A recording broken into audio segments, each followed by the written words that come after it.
In a meeting dominated by the latest developments in the Ukraine, EU foreign affairs ministers declared illegal and illegitimate last weekend's referendums in eastern Ukraine.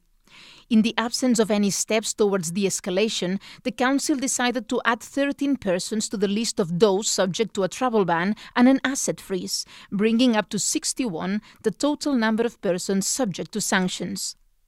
2 Crimean companies have also been subject to an asset freeze.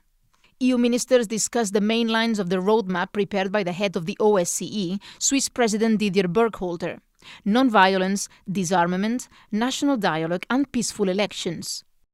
The EU strongly supports the holding of free and fair presidential elections on 25 May and called on Russia to do likewise.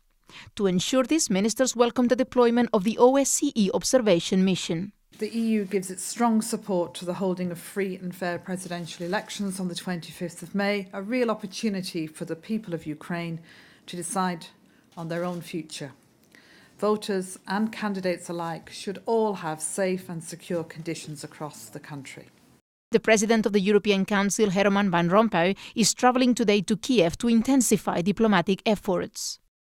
On the Middle East peace process, the Council remains convinced that a negotiated two-state solution remains the best way to resolve the conflict. Minister praised peace efforts deployed by U.S. Secretary of State Kerry and urged the different parties to make the necessary bold decisions.